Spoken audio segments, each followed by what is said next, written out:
You told me, Hoss, it's way back, and it's just, I don't use the word hate a lot. I don't hate people, even people I dislike. I hate that word. I don't hate the word hate. Yeah. But she said, there's one thing I do hate, and that's cancer. Yeah. And I think folks out there, and there's not too many of us folks that have not had cancer either touch us personally or in the family or know somebody close. And old Toby Keith, he made his mark, didn't he? Oh, man, that guy was awesome. First time I heard Want to Be a Cowboy, which was, mid-'90s, I said, man, this guy's good. He's not going to be a one-hit wonder. And he wasn't. He was became an icon, really, in country music. I mean, he just made great music, and I think music that everybody could relate to, and, of course, that's what it's all about. Really sad. He's only 61, I think, wasn't it? 61 or 62. So a young guy. Yeah. Young guy. 62 years old. Our engineer tells well, us. And what a patriot. Yeah. Just loved America. I tell you, and would not back down when all this woke stuff started happening, Guillermo. Over 300 USO shows. How many? 300. They came out with some of the F. Toby Keith because he was just, again, unabashedly pro-America, and they were less than that, I think. And they wouldn't have. I kind of wonder, though, when stuff like this happened, because I think, my memory, I may be wrong on this, but I think one of the Dixie Chicks, original Dixie Chicks, just passed away. And, I've seen it happen in life many times. I've kind of set meetings up at times with people who are, on the surface, look like mortal enemies. They just don't like each other. But I know them both, and I know if they ever sat down together, they would find more in common than they think. And I saw it happen with Charlton Heston and Carol O'Connor. I didn't orchestrate that, but I told Carol during the heat of the night, because Charlton Heston, he was the icon, Robert, from the NRA. You could have this gun when you pry it from my cold dead heads. And then you had Carol O'Connor, just the opposite. But they got to do a movie together, and I talked to Carol after that. And he said that he actually got along with Charlton Heston, and also one of Carol O'Connor's best friends. And Carol was the liberal icon of the 70s, just nobody more liberal than him. Got together with John Wayne. They were best friends. Oh, is that right? Yeah, in fact, yes, John Wayne. Carol's son Hugh used to talk about Uncle John coming over to the house. Oh, wow. And anyway, I just say that man, if you got feuds out there, you never know when you're going to go. I mean, we're not guaranteed our next breath, much less next year. Yep. But Toby Keith didn't mean to go off on that tangent. But again, it was Toby Keith. I don't think said a word about the Dixie Chicks, which was kind of in character for him. So. Yeah. But anyway, we will miss him. Oh yeah. Our music will live on, but the person that he was. And Guillermo, just as an aside, Guillermo saw him in Vegas in December, which was his last public appearance. He did, 3 shows there over 3 nights that were apparently knockouts. Yep. And I've heard that from several folks on Facebook. December? Just in December. Well, that's not too long ago. Yeah. That's he was still up, working hard all the way to the end. Yep. Okay, well, let's, again, our prayers, thoughts, and condolences go out to Toby's family, his very close friends, and his many, many, many fans around the world that are mourning his passing today. Way too young, he left us, but you know what? He's up there in heaven now with that body that will never grow old, never get disease again, in the arms of our Lord and Savior, Jesus Christ. So we take great comfort in that. Robert Leone, what's happening in Los Angeles? Well, welcome back, first of all. Thank you. Where have you been? Well, we've been sporadic. Oh. Sporadic. Sporadic. Sporadic. As Elmer Fudd would say. I after thought the I'd first been. of the- I thought I'd been written out of the script. I didn't know what happened You can't there. write the star out of I the thought script. I thought maybe I was out of That'd be like writing Seinfeld out of Seinfeld. out of the loop. Well, you're very kind. No, wait, no. I thought maybe I was out of the. Oh, thank What you. do you make? Guillermo and I. Oh, thanks, Guillermo. Guillermo just handed me a water here. Need to wet my whistle a little bit here. Yeah. What do you make about all that rain down there? Holy cow. Now, we're getting up there in years. We're in, Yeah, I'm 71, and you're 70 or 69? I'm Haas. 72, 71. I'm actually 8 days younger. You remind me younger of this. than you. You remind me of this often. Every year. That's why, But folks, I respect never your get elders anything. and answer the question. That's why I never get anything on my birthday, folks. But he can't remember. He can barely remember his own. Hey, on your birthday. Okay, I'm going to get you that. I know exactly what to get That's you. not by true. the way. You always get You me know, something. I don't know whether it's get it for Christmas or your birthday, but I got something coming. But in our lifetimes, I can't remember this type of rain happening in L.A. or California, period. How about you? Well, Maybe it had. We had some pretty good rains last year, and we had some flooding and that kind of stuff. But I heard the L.A. area, the weather people were saying that the atmospheric river cell, just stopped over the entire L.A. area, which Hung around for a while. which encompasses a huge. I mean, we had some rain here, but nothing really. Yeah. They were predicting a lot more for the valley here, but we didn't get a whole lot. But yeah, they're inundated down there. And I read somewhere, I saw it on one of the newscasts, 40 trillion gallons of water they estimated has come down and hit the Southern California area. And landslides, and I tried to get a hold of my buddy, Jack, who lives in Pasadena, but he lives up on a hill. Yeah. And I couldn't get a hold of him, so I need to see if he can, if he's still around and his house is still there, because he. Yeah, this is stuff. I mean, there's cars being swept along, in Beverly Hills, Malibu. You see that in the deep south. You see that in Texas flooding. You see that in places known for their floods. California, you're used to seeing, buildings Earthquakes. that have crumpled. Yeah. But flooding, come on. And living here in Fresno, we got a little extra edge here, because even if it floods, you don't get that flash floods that carries you, over cliffs and stuff. No. And then the earthquakes hit. We don't have very many tall buildings to fall on you. Remember in Kalinga when the earthquake wiped out the city? Right? 1982. Nobody was hurt. It was all one-story buildings. 1982 destroyed a lot of classic buildings. Though, I went to school there for 2 years. Yeah, you did. To JC, and we don't need to get into those horror stories, but There was always a little bad but the good, but there was a whole lot of good there. I know what you're talking about. Robert and I used to enjoy a few little brewskis together, a few dozen at a time sometimes. a few dozen. Remember that Spagnotta wine?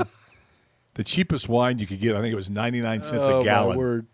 We used to, and the headaches afterwards off that stuff. That and that Boone's Farm. Boone's the Farm sweet stuff. apple. The sweet stuff. Oh, my gosh. Joey Quaylick. You probably still can't drink wine. I found myself 60 years later, 50 years later.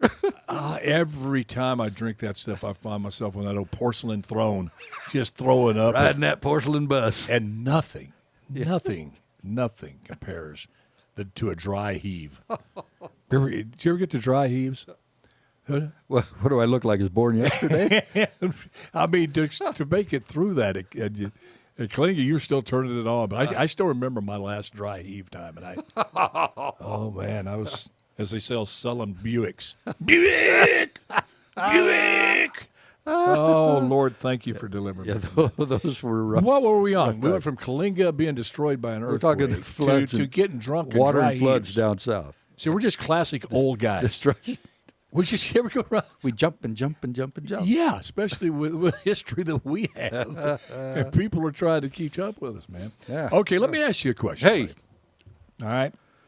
Fire away. Because logic rules on this show, common sense.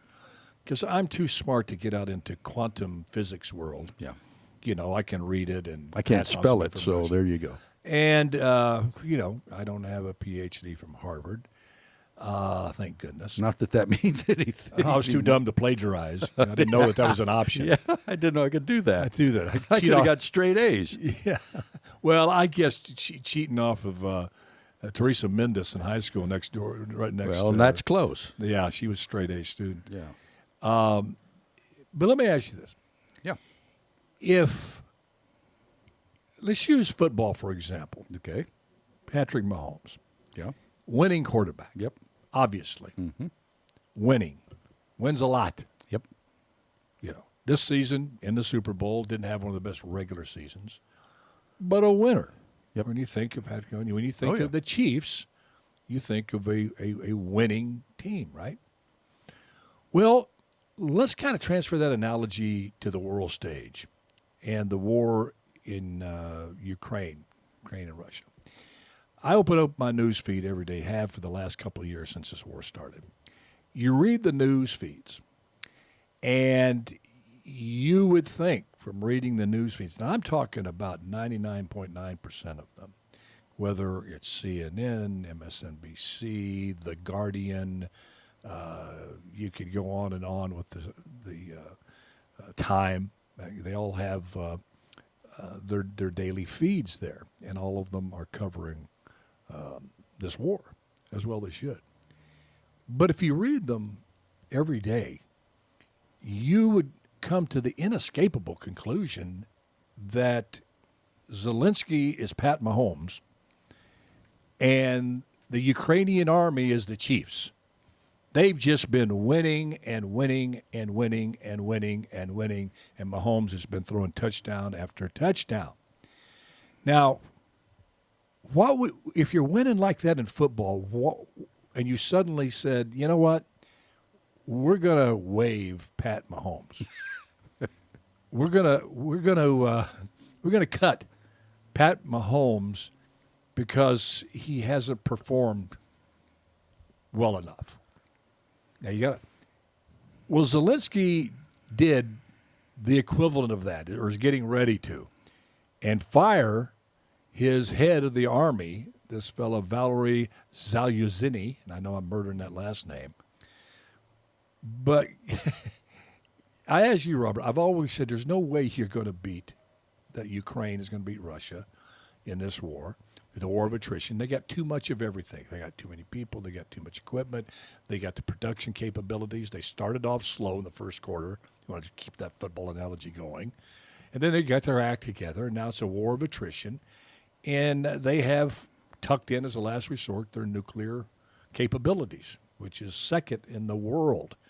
And you have, it doesn't matter how much NATO puts forward or the United States put forward, unless you're going to put more troops in there, which NATO's not going to do and the United States is not going to do, you're going to lose. So my question, we've been talking about this from the get-go. Why didn't you just call it early? Because all you're doing, I'm done with the football analogy now. I think I've made my point. It was just fake news. Ukraine won a couple of little battles, but has never, ever dominated this war, and on the verge of defeating Russia. And with this offensive that came forth, this counteroffensive to Russia's offensive, was supposed to completely, put. How'd that work out for him? Exactly. Yeah. And then you have what is victory? Lloyd Austin is the only one, I'll give him credit for this, he's the only one who came up with a definition. Zelensky couldn't identify what victory looked like in his eyes. The president, Joe Biden, couldn't. Lloyd Austin, Mark Milley at the time, didn't come up with a definition to him what victory looked like. But the head of the Department of Defense did. Lloyd Austin said this. He said, victory is when we grind the Russian military into dust to the point where they're no longer effective anywhere in the world with their military. Lloyd. So, Robert, we haven't talked in a while. Yep. When are people going, our leaders going to say, look, we have to put the pressure on these folks, Zelensky, Putin, and I think they got a willing participant now in Xi Jinping to, oddly enough, ally with the NATO leaders and the President of the United States and call collectively for these two folks to get to the peace table, stop the killing. And when they talk about the atrocities over in Israel, which were horrible, 1,200 dead, beheadings, kids, women being killed. That's been going on for nearly 3 years in the Ukraine, in Russia. So what's your thoughts on that? Do you think there's... Well, you covered a lot of ground. Yeah. I hate to say I told you so, because believe me, I'm usually that much of someone who can see into the future.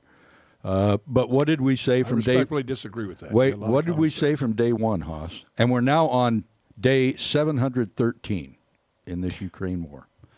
What did we say from the get-go? It's going to be tough for Ukraine, simply because of all the things that you mentioned, and now it's getting to that critical point.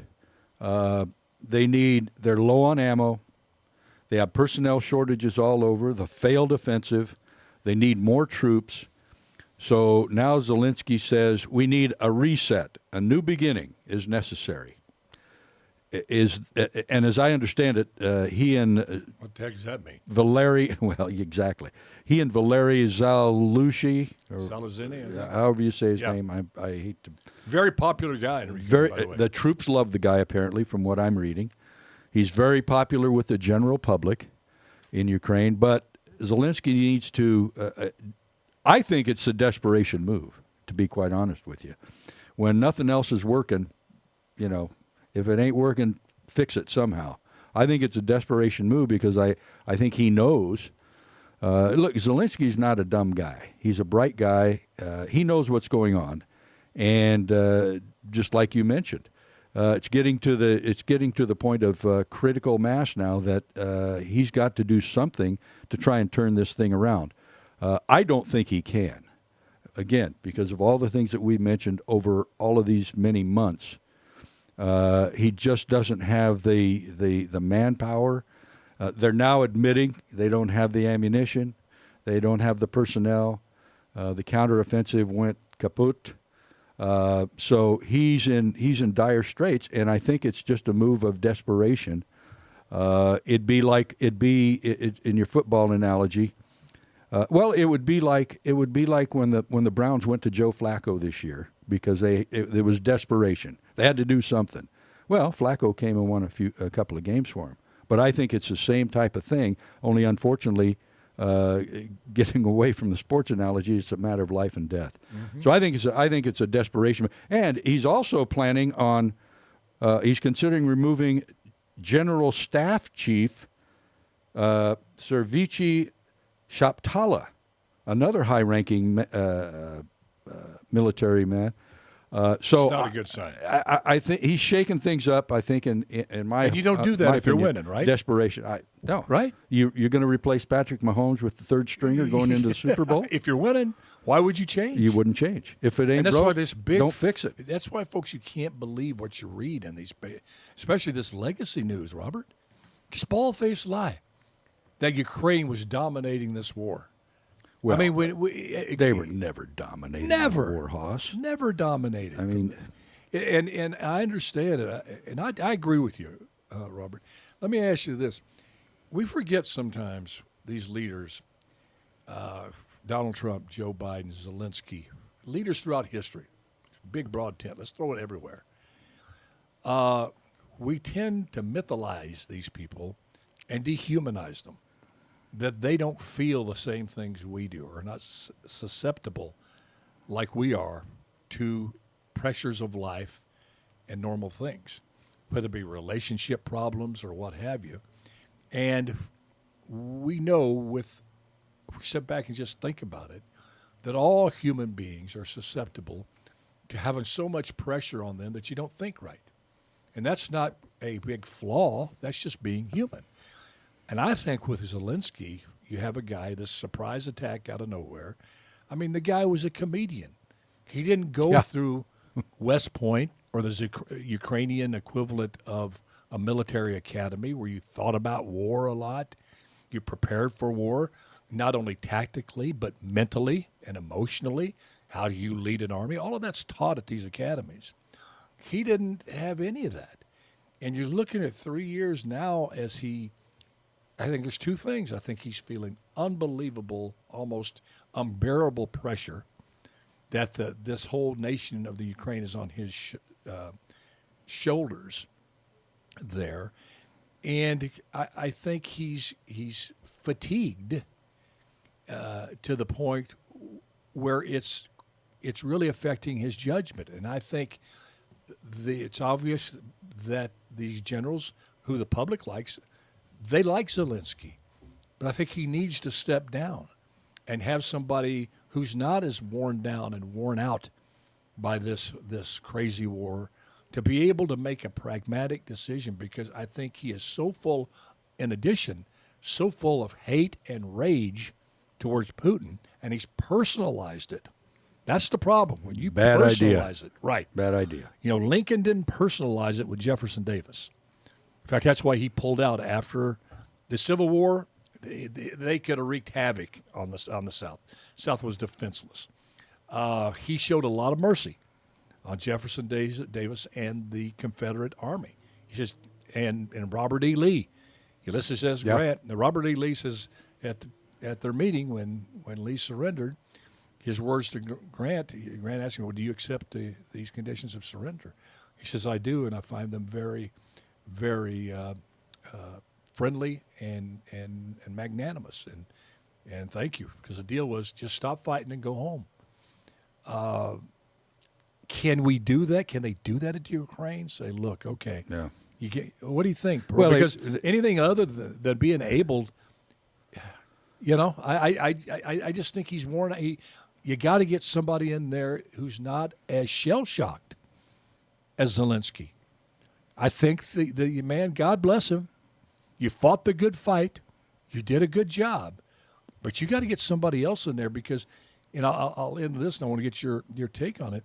Everything that the Biden administration and NATO thought was going to go right for them with these sanctions has not. The sanctions on Russia has not ground their economy into the ground. In fact, the ruble is very stable for 3 years. They didn't take into account the great trading partner they had in China. Xi Jinping said it out loud. We have a relationship with Russia that is forever.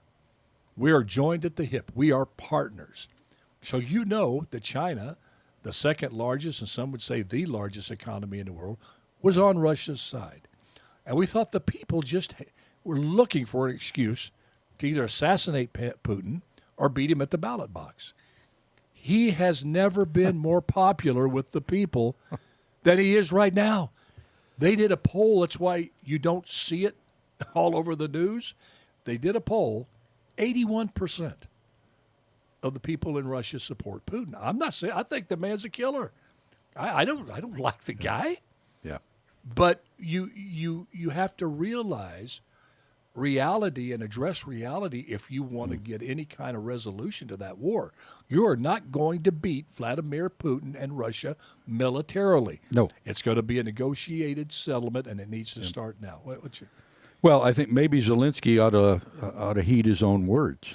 To your point, a reset, a new beginning is necessary. Maybe they do need someone else in there that has a different take on things, a different outlook, a different perspective, because of all of the things that you mentioned. He's been there so long. He's got such a deep-seated hatred for Putin that his objectivity is gone. Well, you don't exactly. Go ahead. And I think the other thing is, remember when this thing first started? I mean, the reaction from the U.S. was, we have to support Zelensky in Ukraine. He took all of that on. He had his entire population behind him in this thing, to your words, on his shoulders. And they were with him. Boy, they were with him all the way. Has some of that trust and confidence eroded over the course of time because of what's happened and the duration of this war, and the fact that militarily Ukraine is really struggling? So, maybe they do need a reset and a new beginning, and maybe it's not with Zelensky. Maybe it's with somebody. I don't have any clue who that may be or how that may work out. But how long are you going to keep this? We said from the get-go, when we were down at the other studio 2 years ago when this thing happened, it's going to be a heck of a mountain to climb to try and defeat the Russians militarily. For all of the things that we mentioned previously, all of the advantages that they have versus Ukraine. And my biggest concern at that time was the civilian deaths, the total destruction of the infrastructure of Ukraine, people living in caves, living in bombed-out houses, living in tunnels. None of that's really changed, I don't think. Maybe it's time for a reset with someone else other than Zelensky. I think you're onto something there, the trust in the people, because not only the fact that the people in the know, the families there of the slain soldiers, know that the war's not going well. Yeah. They know they're not beating Russia, so they know that. But I think Zelensky was kind of a breath of fresh air. They thought they could trust him. Well, I don't think when you're in a situation like this, to not only keep the trust but build the trust of people, that you suspend elections, which is what he did. Yeah. He suspended elections so he could stay in power. Now, Lincoln didn't do that. You see elections all the time when a country's in turmoil, and the powers that be, unless they're a dictatorship, they go ahead and have the elections, good, bad, and the ugly. Mm-hmm.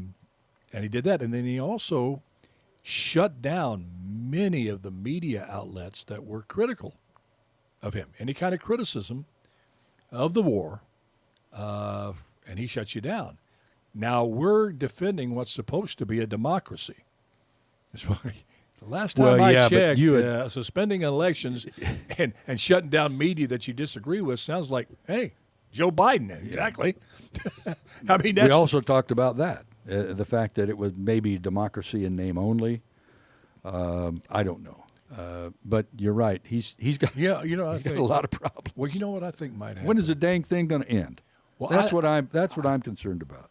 There's been too much suffering, too much death, too much destruction, and when does it end? There's no end in sight, Haas. Yeah, unless Ukraine makes a move. You know what I think could happen here? Be smart. The guy Valery Zarazini, I think is Zarazini. Yeah, Zaluzny. Yeah, we'll learn that name correctly, or as best we can. Zaluzny. Maybe from Louisiana, I'll do the best I can with it. I'll only get so good at those names. If it's not Smith, Brown, or White, I don't. It's rough on the old man there. You're kind of lost. I'm kind of lost. But they apparently like each other. Okay, they got a little semi-bromance going. Who's that? Zelensky and Valery Zaluzny. Okay? Zaluzny got on Zelensky's bad side by doing an interview, I guess behind Zelensky's back, or did not know Zaluzny was going to cover certain subjects. Okay. One of those two happened because Zelensky got madder than a wet hen that Zaluzny referred to the situation right now in Ukraine and the war with Russia as a stalemate. Okay? That he was actually honest. Something we all knew. He had the courage to say it out loud. Zelensky did not like that. Right then, he's coming down. Well, he has not been fired yet. All of the inside folks said, hey, he's going down. But Zaluzny is really playing it cool. And as you mentioned, Robert, they've done polls in there somehow. And he's not only popular, Zaluzny, with the troops, but also the people. Yeah. That's what I read. Yeah. It seems like, and there's pictures of them arm in arm, this and that. So if he really, if they have that friendship, that relationship, what a great way to step back. It's like, Vladimir Zelensky, thank you for taking us this far. Thank you for defending Ukraine, the motherland. And now let this guy come in. Number one, you probably don't have to worry as much about being assassinated, because I'm going to put truth on the table here. You're in these Eastern European countries. You lose the people and you lose the military. your life expectancy on the planet is greatly reduced. Yeah. Well, It's just you find yourself on a plane like this. remember that? Prigozhin. Yeah. Remember last year that general who tried to stage a coup? Yes, Prigozhin in Russia. And 2 days. And you got shot. There's still some of that Russia. 2 days later, whatever happened to that guy? Oh, He blew tragic up. plane crash. Ironically, with 5 of his other high-ranking Yeah. members of the Wagner group, which no longer exists now, as part of the Russian army. I mean, we laugh that. We're sad at any loss of life. They got families and everything too. But you get my point, Robert. What do you think about that? I think what a great way for him to segue out. Let this pragmatist come in, who at least understands the truth of what's happening. He's right in the eye of the storm. We're in a stalemate. I don't see us ever getting out of this stalemate. Russia's only getting stronger, and leading the charge because he seems to be very charismatic, probably not as much as Zelensky. But my goodness, let him, Well, it would certainly give will he do that? certainly give Zelensky an out, and it would a good out, I think. and it would give him the opportunity to save face, to bow out gracefully, to still have some of his reputation intact, without being totally destroyed. So I think it could work, and he could get out of it by doing something like that and go gracefully into that good night. But I don't think that's going to happen because I think he's got too much of an ego. And I don't even know if it's that. Everybody's got an ego. You don't run for politics. You got some kind of ego at work. Yeah, I agree with you. That would be the best way to go. I think his reasoning behind not doing it is he would say, this is going to signal weakness to the world. If I resign, it's going to look like I'm giving up. I'm chickening out.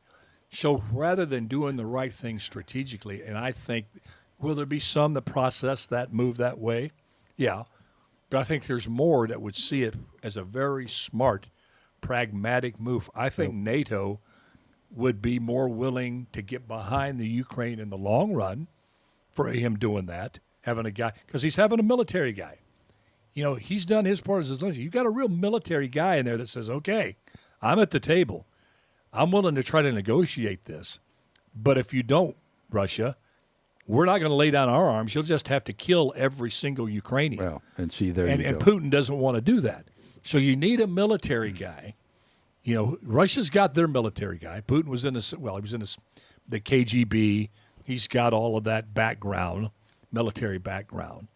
Now you got a guy with a military background can actually talk reality with the Russians now that I think they would respect more. Be honest with you, I think that Putin was sly as a fox. I think this whole thing, and I said this was going to play out this way. He's smart. He's playing chess while Ukraine and NATO and the United States are playing checkers.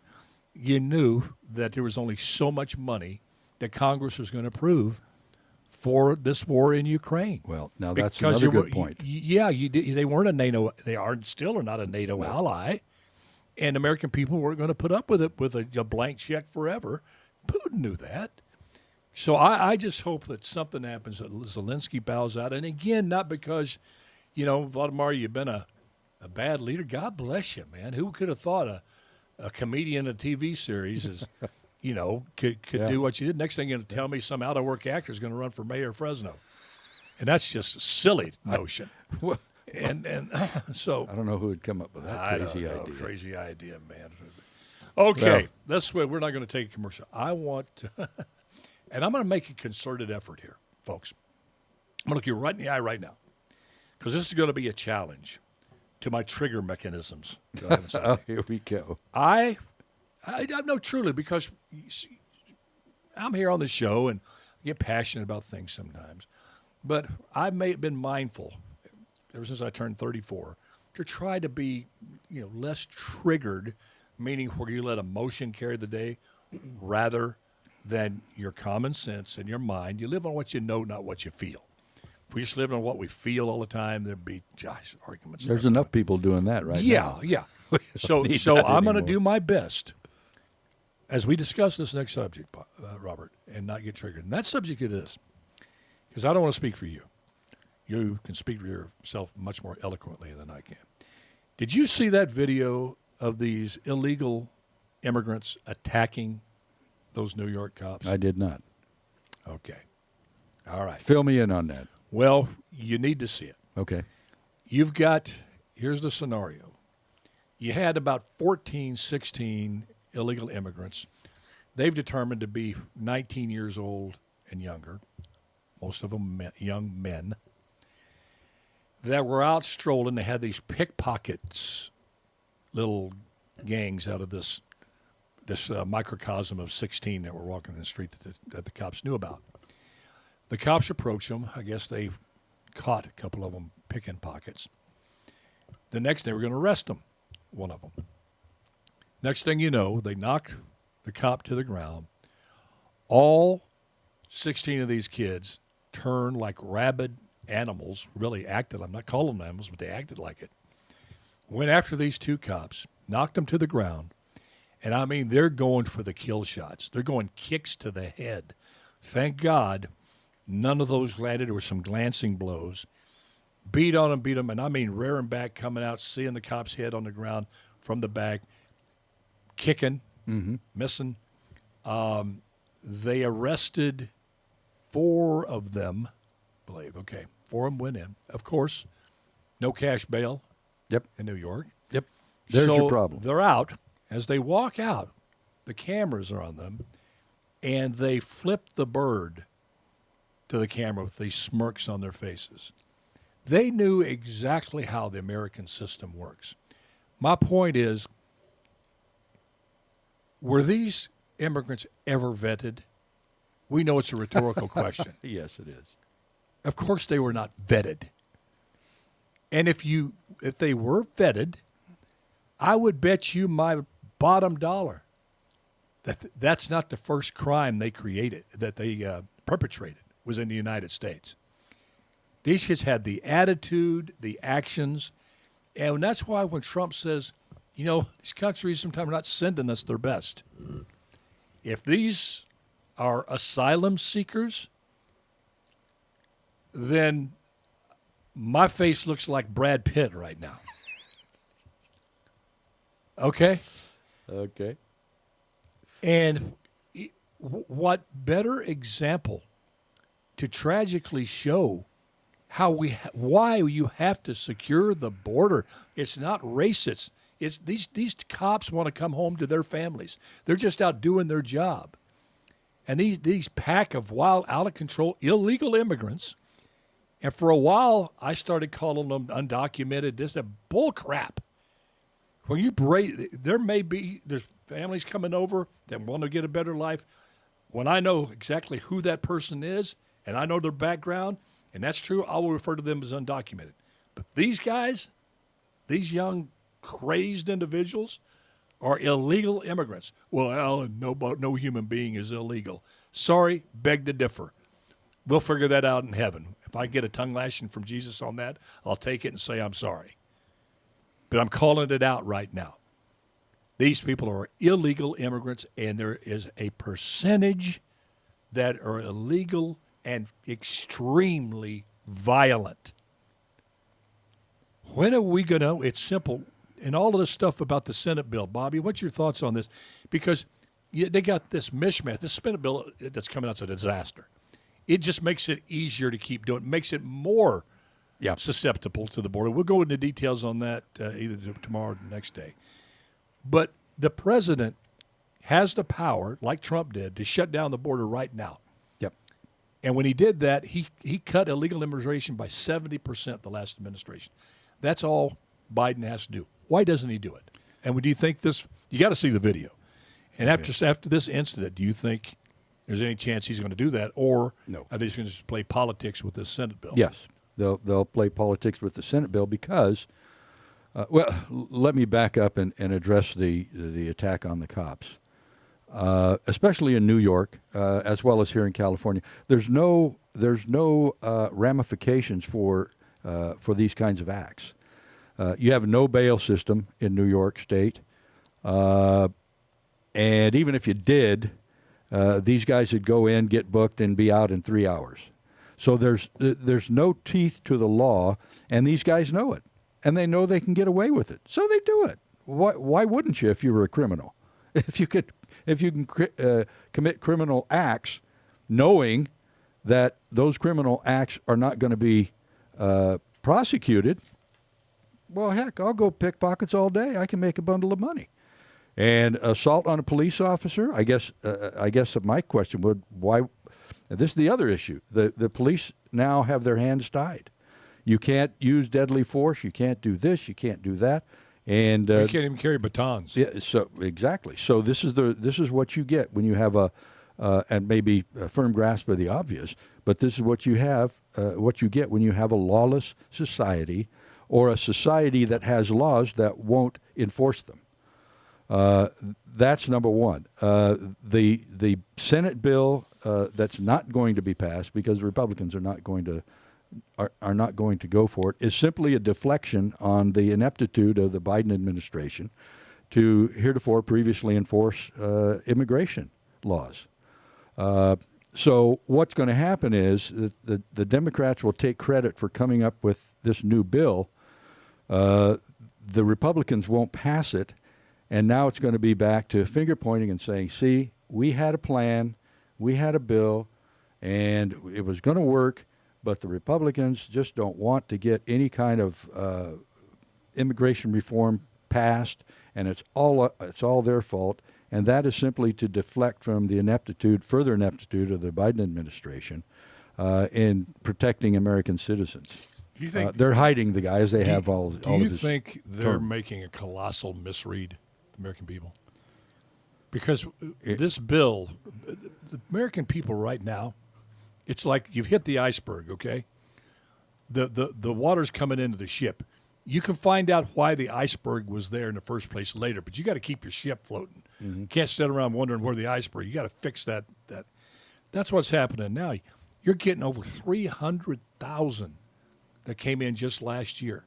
And Biden's administration, you're going up several million people that we don't even know who they are. Yeah. Running around cities, many of them attacking people. Yep. There's a difference between border security and comprehensive immigration reform.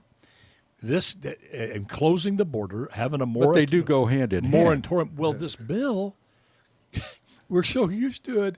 These huge numbers they put in this bill. Well, when it gets up to 5,000, over 5,000 a day, yeah. This bill would Who's going to count 5,000 illegal immigrants a day. You're willing to accept? What bureaucrat's going to count that anyway? Yeah, not going to work. Across the entire 3,000-mile border? Even if they could, you're saying we're going to allow this type of illegal activity. We're going to allow 5,000 drunken drivers out on the road before we start pulling anybody over. Meanwhile, people are dying left and right. Yeah. Some people can drive good drunk, some can't, what have you. Did you see they want the border secured. Did you see one of the other inclusions in that bill was $650 million to do what? Build a wall. Isn't that amazing? Well, $650 million is not going to do much. It's not going to do much. Put a brick in the wall. But I thought that was somewhat ironic, especially being led by Chuck Schumer. So this new bill is fantasy. Well, I think that, yeah. And you're right. It's going to be used for political reasons against the conservatives because now the other side can say, the Democrats can say, see.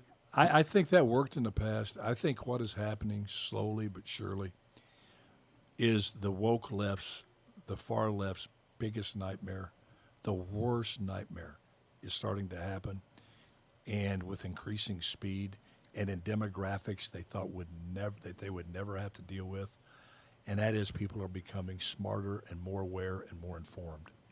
They're paying attention. Let's hope so. They're paying more attention to this stuff. Senate bill so-and-so. Yeah, let's hope so. Your average citizen goes, they know now what? Pass it, then you'll see what's in it? Wait a minute. What's in it for me? Yeah. But we want Nancy Pelosi, they asked Nancy Pelosi what's in the bill. Well, we don't know. We have to pass it first. Read it. And now you get the Republican House that says, wait a minute, no. If you had a Democratic House, you're only 6 votes away, by the way. How scary is that? Yeah. to have had the Democrats completely control all the houses of government, okay?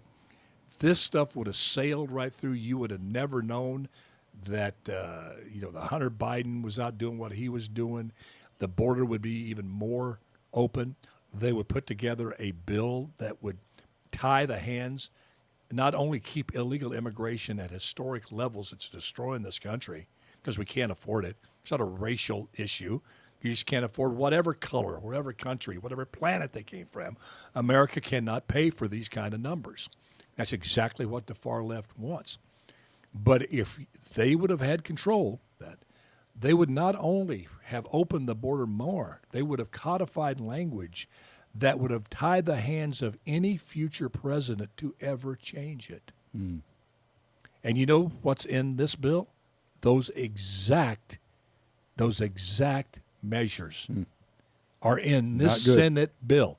Why? Because if they think if Trump gets elected, which he, crazy as it is, he just may get elected, he's not going to be able to fix anything. Yep. Except that bill is going to be the law of the land until you can get back the House, get back the Senate, and overturn it some way. Yep. And that'd take years, if not decades, to do, Bob. It'd have to be legislatively, yeah. And I think this illegal immigration has affected people. It's at the doorstep. The blue cities now, New York, Philadelphia, L.A., Chicago. The small towns, Fresno, just got a bunch of folks, illegal immigrants, that the mayor's trying to figure out what to do with. Little Fresno, it's everywhere. So people are asking, number one, what's happened here? How did it happen? They're saying, I want to know. Well, you got this porous border, and they're just letting people in left and right and not checking people out, and then giving them a ticket wherever they want to go.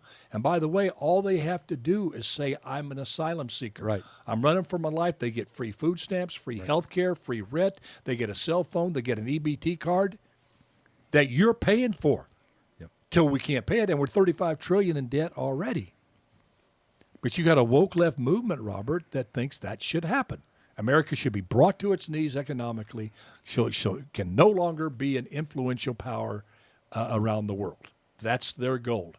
And what better way to do it than break a country economically, and then you get a twofer. You get to create a lot of chaos and dissension amongst people because of it. But I think people are more informed now. I think. I hope you're right, Haas.